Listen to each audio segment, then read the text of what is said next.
ตอนนี้แอลฟาเข้าถ้ำแล้วนะครับเพื่อนๆอ้ายเฮ้ยแอลฟาอาม่าจะเจออะไรแล้วนะเฮ้ยแอลฟาเจออะไรนะมนุษย์คนแต่ทันทีเลยอะป้าม นุษย์คน ป้าฟ้าจับมนุษย์กินคนนะ เฮ้ยมนุษย์อันนี้มนุษย์กินคนนะฟ้าเดี๋ยวดูสิว่าเราจะ เขากำลังจับปลาอยู่ อ๋อคนป่าเขากำลังจับปลาแอลฟามาเจอเฮ้ยคนอะไรอันนี้มนุษย์กินคนหรือเปล่า เสือ ไอ้มีเสือด้วยอันนี้ เสือ อ๋ออันนี้เป็นมนุษย์ป่ากำลังล่าเสืออยู่ เสือกำลังจะกัดคนป่า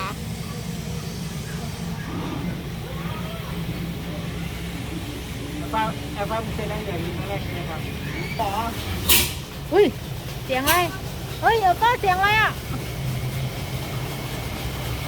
โอ้นี่เรือดำน้ำเหรอแต่มาม่าว่าเรือมันจะพังแล้วนะดูดิ เอาเรือพังแล้วลูก อ๋อ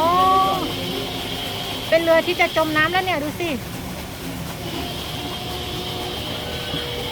แอลฟ้ามาเจอตัวอะไรเนี่ย เอาขาเราไหมเนี่ย เอาฟ้าดูนะเจอไหมเจอตัวอะไรนะ มันจะลงมาไหมเนี่ย อ๋อเดี๋ยวนะเดี๋ยวดู เอา ไอ้ยะฟ้าดูลิงเนี่ยมันห้อยลงมาโอ้มันน่ากลัวมากเลยปลานี้ อันนี้มันบ้านลิงหรือบ้านคนเนี่ยครับป้า อ๋อ ไอ้ลิงไอ้ มันนั่งอยู่ข้างล่าง เฮ้ย คนน่ะ ไกลแล้วอ๋อ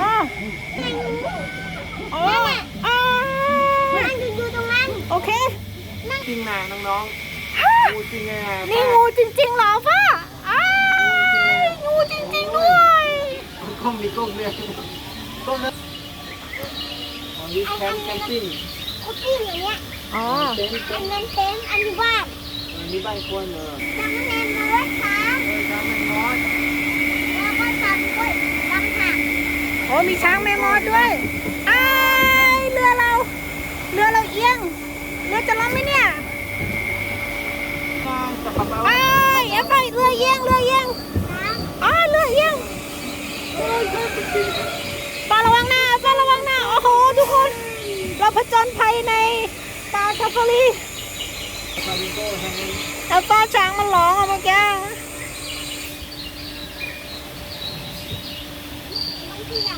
เป็นมนุษย์ป่า โหป่ามันเงียบมากเลยอะ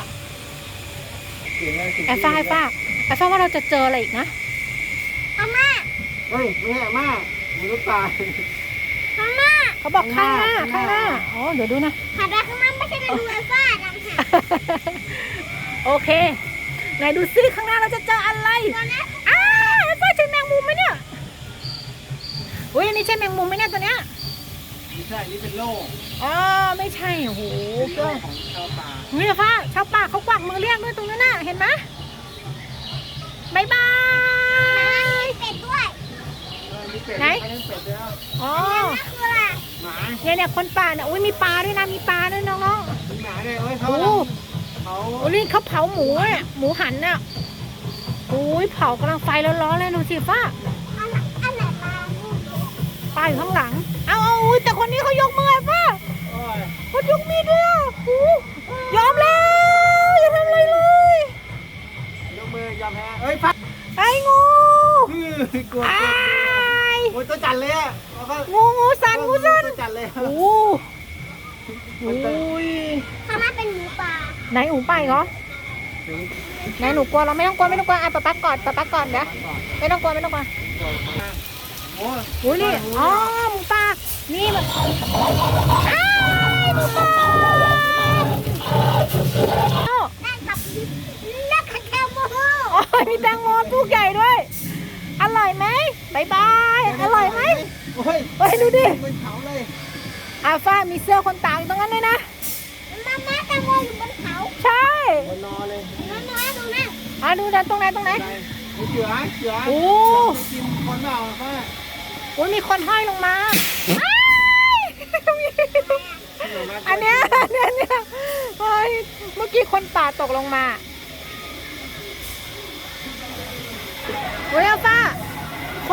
คนติดกับดักอะดูสิคนติดกับดักเนี่ยดูดิโอ้หมาก็เห่า แล้วก็นกต่อมาว่ายีราฟ จับตัวได้ ไอ้นกร้องโอ้โหวายตัวนี้หันคอได้ด้วยนะ ให้เราไปไหนฮะมีกระดาษนี่หรอ มี มีไหนอ่ะ ยีราฟ พ่อแม่มาเราเนี่ยมาจับมา ดูซิว่าตรงนี้เราจะเจออะไรนะ เดี๋ยวพ่อแม่มานะ โอ้ยเดี๋ยวเราข้ามไป ไฟจะตรงนั้นนะ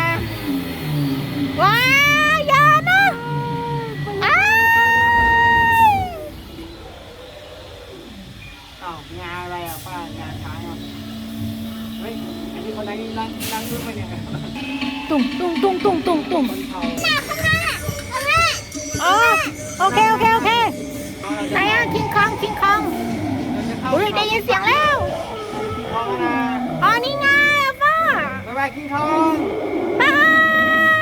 ย บ๊ายบายทองไฟบ๊ายบายคิงทองก่อน เราจะจับมือเขาได้ไหมอ่ะจับมือ ว่าจะไม่ถึงว้าว อุ้ยอาฟ้าตรงนี้มืดมากโอ้เอ้ยมืดมากดูสิฟ้าอุ้ยอาฟ้าป๊ากอดอาฟ้าไว้นะกอดอาฟ้าไว้นะอาฟ้าถ้ากลัวจับมือหมดไว้ จะดูดูคน นี่อะไรอ้าวตกใจอ้าว มาก้มเลย ได้โอ้ก้มไปเลยลูกมองไม่เห็นอะไรเลยอะฟ้ามืดจังอุ้ยอาฟ้าเฮ้ยถังมันขยับได้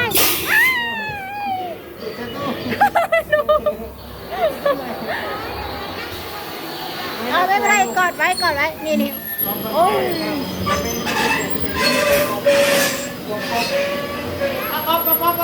จะหมดแล้วไม่ต้องกลัว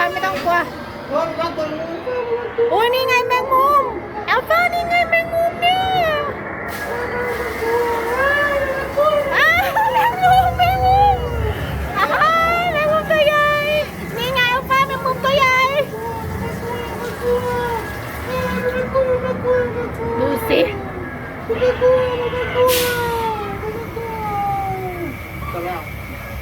ช้างแมงมุม เป็นมอสอะไรเนี่ยป้า อ่า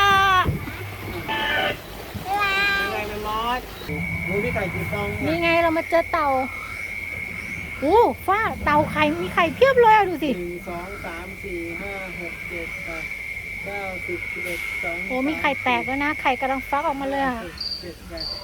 20 อุ้ยได้ยินเสียงนก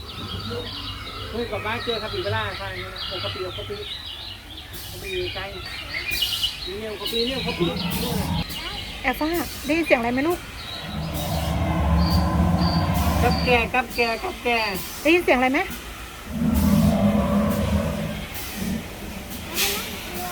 นะ น่ากลัวเหรอ มันได้ยินเสียงอะไรอ่ะ ทางออกแล้ว โอ้ใกล้แล้วใกล้จะออกแล้ว เสือ โอ้มีเสือเป็นเสียงเสืออ๋อมันคือฮิปโป คอยตะเกีย ฮิปโปอ่า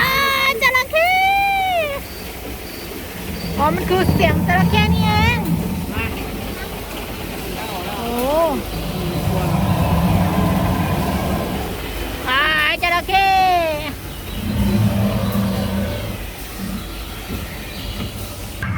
นี่ไงโอ้โหตัวเนี่ย อ๋อตรงนี้ใช่ไหมที่ป๊าป๊าเห็นตรงนู้นอะเห็นใจอีกฝั่งนึงอะ ใช่ มีโอคาเปมีเต่า มีตัวนี้ยีราฟแต่ขาเหมือนไม่ได้นะโอ้โห นี่ไงเขาเป่าน้ำอยู่อ๋อระวังหัวตุ๊บ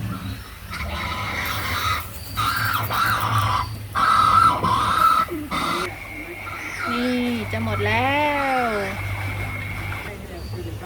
นี่มีสิงโต